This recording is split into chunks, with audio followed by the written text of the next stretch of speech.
Well, Maybe without the recording that's part. right. Too late. Good morning and welcome to the 9:30 call. The bet. Oh, wow, that's a very fancy with cakes flying everywhere. The in 2020, Titus organized probably the best birthday Zoom ever. People made signs. It was wonderful. But welcome. Let me just make sure that Elizabeth, do you have slides? I do. I'm going Okay. to see if I can do this. I know this is the trickiest part of the call. Elizabeth, you got it. This is the trickiest part of the call. And as you get started, it would also be great for you to tell us a little bit about you and how you came to be in your current role. And we're excited for the update. Yeah, I'm really excited for this. I actually grew up in Massachusetts, in Western Massachusetts, and I went to Smith College after graduating from Northampton High School. I went to Smith College, and it was at Smith that I fell in love with early childhood. I took the teaching of art with Kathy Topal and at Smith. She had Leila Gandini come and present on the Reggio Emilia approach, and that was it for me.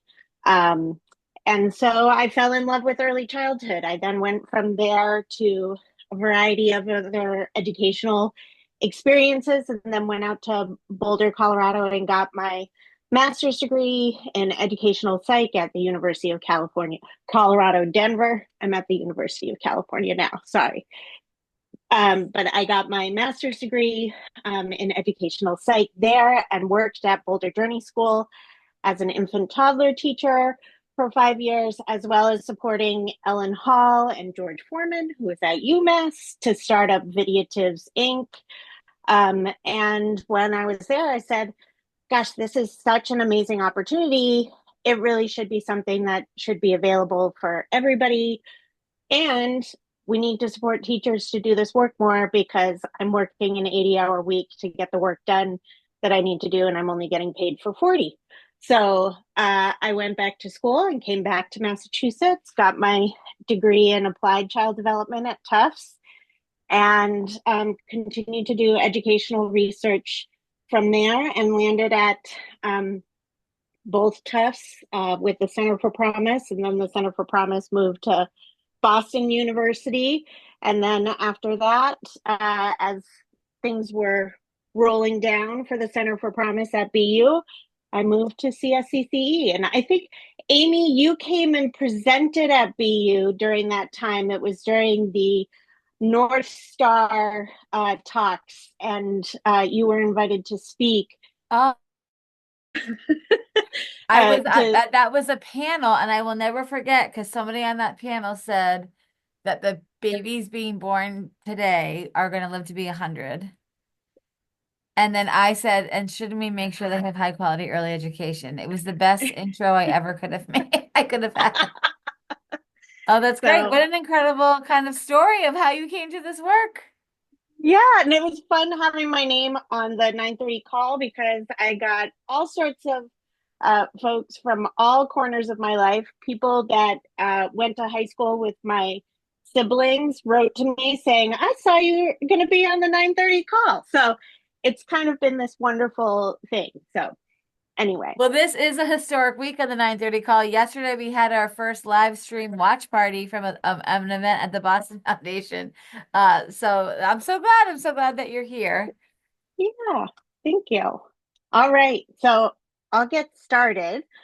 So now my position is the Director of Preparation and Work Environment Programs at the Center for the Study of Childcare Employment at the University of California, Berkeley. We like very long names there, so apologies for that, but you can call us CCE for short.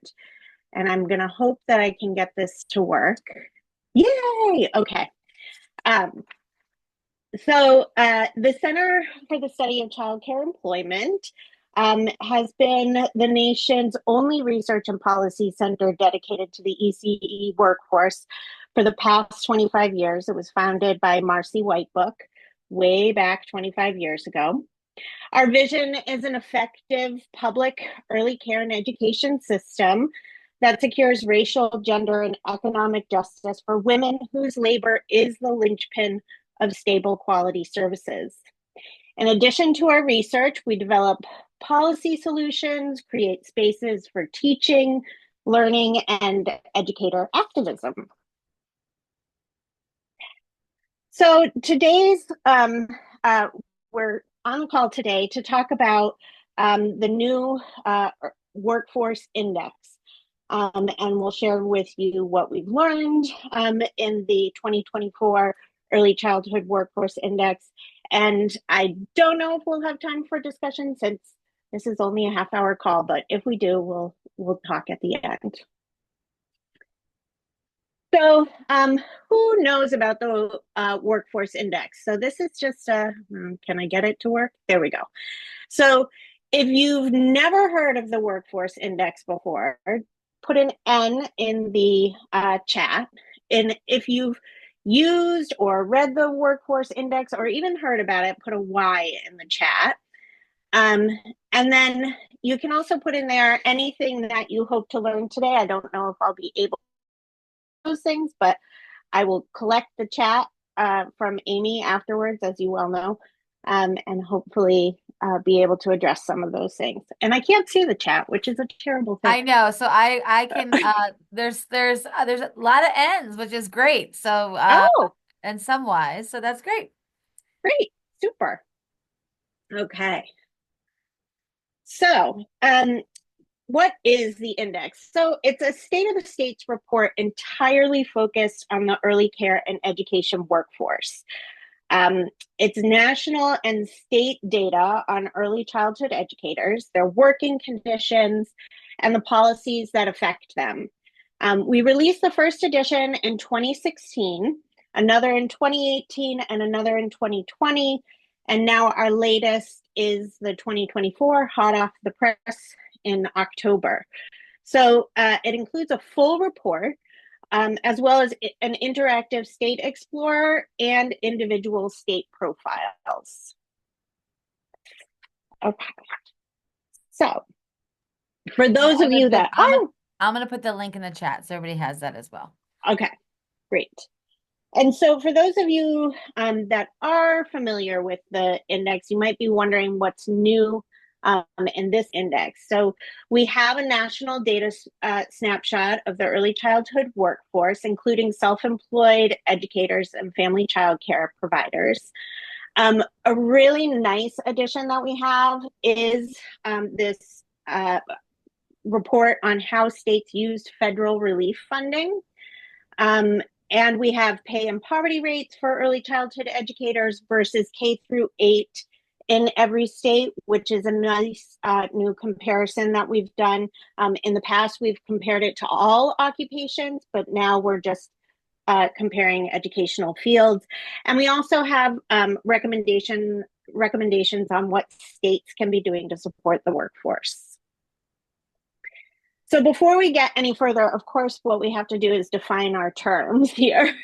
So when we talk about the early care and education workforce and early childhood educators, we are using that to encompass all those who work directly with children birth to age 5 in roles focused on teaching and caregiving in group early care and education settings, whether they work in schools, centers, or homes.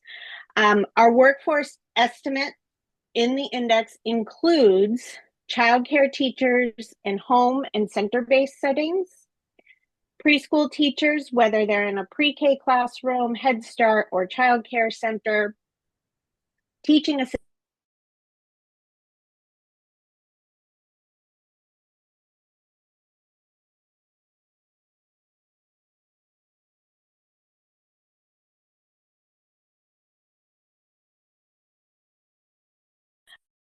percent are female.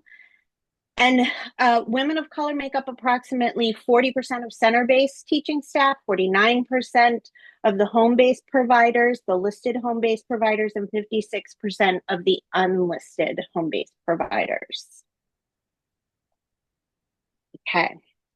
So looking at these, the majority of the early childhood educators have some higher education across settings. We are a highly educated workforce. So 30% of center-based teaching staff, 20% of home-based providers hold a bachelor's degree or higher, and 18% of the workforce in center-based settings, 20 in listed home-based settings, and 10 in unlisted home-based settings hold an associate degree. And we're also a workforce with a long tenure. Most early educators have 16 or more years of experience in the field. And another wonderful thing is that our early care and education workforce reflects the racial, ethnic, and linguistic diversity of the children that they serve. So children are being supported and learning from people that look like them and have similar experiences to them. So we also include state by state demographic information in the early education for the early education workforce through our interactive map that's in the index. Okay. So despite all of these skills and the commitment to the field and the complex and important work that the workforce does, early childhood educators remain undervalued in our economy. The median wage across the United States is $13.07 per hour, which, as most of you can deduce, is not a living wage for a single adult in any state. 97% of other occupations are paid more, and Wow. nearly half of the workforce is on some formulation of public assistance in order to survive. And Elizabeth, one of the things, Elizabeth, there was a question in chat as you're going, is unlisted home-based provider synonymous with family, friend, and neighbor?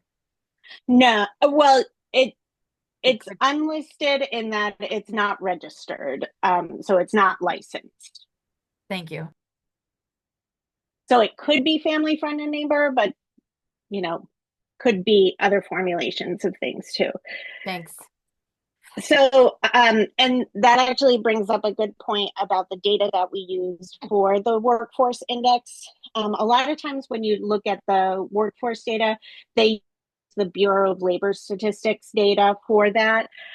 We actually use the US Census Bureau American Community Survey, which supports both national and state level analyses and allows us to pool all individuals covered by the different occupations, industry pairings, and listings. It's more holistic than the BLS is. Okay. So wages have increased in recent years, even after adjusting for inflation, but wage growth has lagged behind other low wage occupations in fast food and retail. So even though there have been some progress, ECE programs still face stiff competition with other sectors. Okay, so what can be done? And this is like our favorite part of this because it's all doom and gloom, and we like to focus on solutions. So, what can be done? Each workforce index provides a systematic look at the state policies that shape early educators' working conditions in areas like qualifications and educational supports, work environments, compensation, data, and public funding, and to help us better understand what states can do to improve supports for educators doing this critical work. So, as I said, this new index includes this look at how states were using pandemic relief funding to support the ECE workforce in these different policy areas. So it's important to recognize that the one-time federal relief funding like ARPA provided a lifeline to a crumbling early care and education sector, but it was not designed to transform the system. Okay, ARPA made a difference in stabilizing the early care and education sector, stemming the program closures and helping to retain educators in the classrooms. And the majority of states use the pandemic relief funds for the workforce initiatives and increased wages, providing wage supplements. They expanded scholarships and provided personal protective equipment as well as mental health supports, among other uses.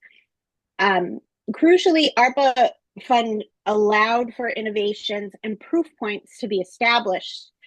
In particular, they showed the power of investing directly in ECE programs using flexible funding. And I actually have been looking at a lot of things post-election, and one thing that I saw from Peter Levine was the importance of investing directly in the workforce. And I think that's what ARPA funds proved.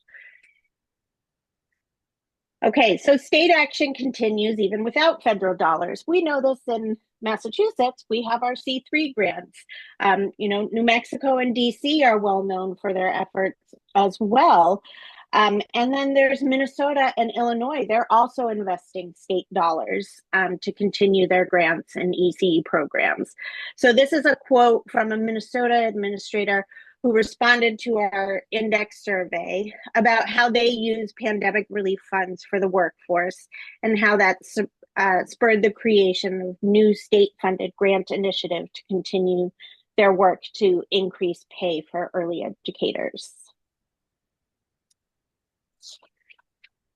Okay, so before we turn to other things, I wanted to highlight a few ways that you can use the index in your work. You can use the State Explorer with, I went forward. I want to go back. Boop. Okay. So the State Explorer is this nice map. And you can use the State Explorer to look at individual state profiles to compare your state's progress on ECE workforce policy and other states. And you can browse the full report for key data and messaging to use in the development of your state plans. For examples of how other states have done this, you can visit, we have an FAQ section on our homepage, and you can see how other states have used it. And then I just wanted to highlight some data from Massachusetts, the wage data that we collected. And so you can see, the ECE workforce as a whole is earning, the median wage is $16.95. A child care worker which includes home and center-based workers is $14.77. The preschool teacher, which is pre-K, a Head Start, and child care center, that's a little bit higher at $17.67. And in comparison to elementary and middle school teachers, I mean, it's just astoundingly low for everybody. And in comparison to all other occupations in the state as well. And this is nice to have these numbers that there are approximately 422,000 children 0 to age 5 in Massachusetts, and they're being served by 45,100 educators, people in the workforce. But you'll find a lot more numbers in the index. Okay. So Utah used the ARPA grants to creatively increase the compensation, and they offered ECE programs additional funding tied to their stabilization grants, but only if the programs paid at least half of their staff a minimum of $15 per hour. And this is actually something that we saw in other states too. There was an initiative in Florida that increased it if people were paying their staff $15 per hour. And it's possible that this sort of policy contributed to the almost 17% inflation adjusted wage increase that we observed in Utah between 2019 and 2022. However, as with other initiatives like it, it ended when the pandemic relief funding ended. So looking for ways to do this is great, but we have to find sustainable ways to be able to maintain the compensation. So there was a question from Brian Gold. How are Utah and Minnesota monitoring the funding is actually used for compensation? I will, Brian, I will get back to you on that. I don't know how they are actually monitoring it, but I will get back to you on that. And I think because we've been having discussions about that, like if you give the money to the programs, how do you make sure we know from our C3 data, um, our grants that now our state is fully funding, that's a lot, much of it was used for compensation, but Yeah, there was no directive to. right, right. Um, it also ties in with one of the things that we talk about at the center, which is the need for us to, create data systems and maintain data systems so that we can capture Yep. that it's not outside of the government capturing it, but inside, and maybe public-private partnerships are a way to support Right. it. Um, so also looking, if you're looking for other examples of state actions, you can check out our chapter on state policies to improve the um, early childhood educator jobs, as well as the detailed state by state appendices for information on what each state has done and crucially how they've funded it. And the way that we collected that information was we sent out a survey to a variety of folks in each state that are at decision making level as well as advocacy level to collect this information. And so that's where we're getting a lot of this information from. Okay, so taking action. Um, I want to just say that there's also the policy toolkit that we have. So with the expiration of the ARPA funding, we're now at a crossroads. And regardless of whether new funding materializes, states can choose to prioritize the EC workforce with state funding as well as existing federal funding like CCDF and PDG funds. Um, and in addition to the many examples of states take actions, the index includes, we also have updated policy recommendations in our policy toolkit. The full toolkit includes detailed policy recommendations for each of the 5 policy areas included in our index, which again are qualifications and educational supports, work environments, compensation, data and public funding, um, and that great. So, two of the ways that we just want to put forward um, for policies that need to be stressed going forward nationally, not just in Massachusetts, are this need to invest direct public funding in ECE programs. So I can't stress enough how crucial it is for ECE programs to have direct funding they can rely on through grants and contracts. This has been a game changer for making progress on the thorniest issues that the field faces with respect to increasing pay and improving working conditions for educators across settings. And then finally, I just wanted to highlight some of the ways that we can support the work that you all do. We have a vast trove of research on the early educator workforce nationally and across states. We do workforce studies, evaluations of state initiatives, as well as specialized surveys of teacher work environments and higher ed offerings.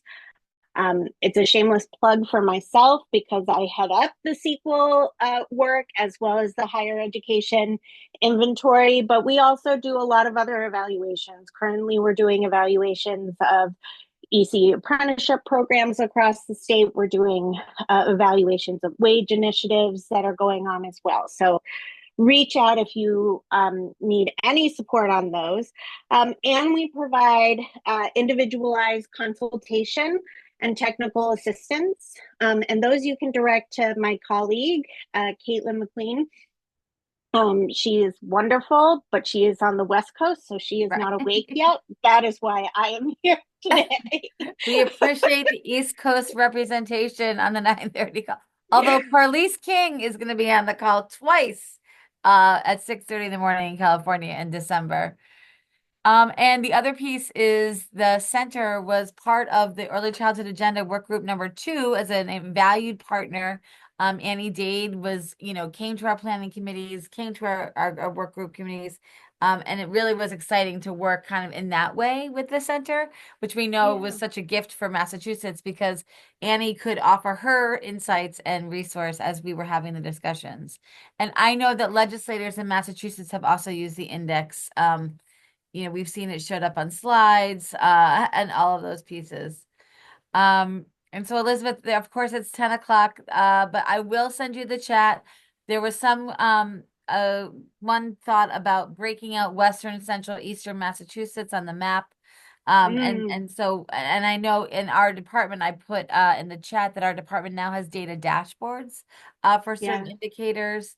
And we know with all the policy that got created in our state budget, we know that there's still work to be done around compensation and workforce. So I'm sure we will, be using the index as a tool. And just really appreciate you coming on, sharing and walking us through the tool, and then all the additional resources that are available. yeah. It was great to be here, and I will see everybody again in a couple of weeks because I'm going to be with Carly's King on one of the next ones too. So, And maybe we have the contact information. If you want to put your contact information in chat, we can keep it open. And thank you well, to all the 9:30 callers for all of the birthday love that you have sent me. Me and Joe Biden today. I mean, me and Joe are going to be celebrating. Yeah, that was a pretty me and Joe, Scorpios for life. So thank you so much for joining us here on the 9:30 call. Tomorrow we have let me just check the calendar. Oh, we're going to hear from Dr. Michelle Bizark from the Center for the Early Learning Funding Equity on their new report as well. So we're excited about that. So thank you so much, Elizabeth, for joining, and please come back anytime. bye. Okay, take care. Thanks, everybody. Have a good day.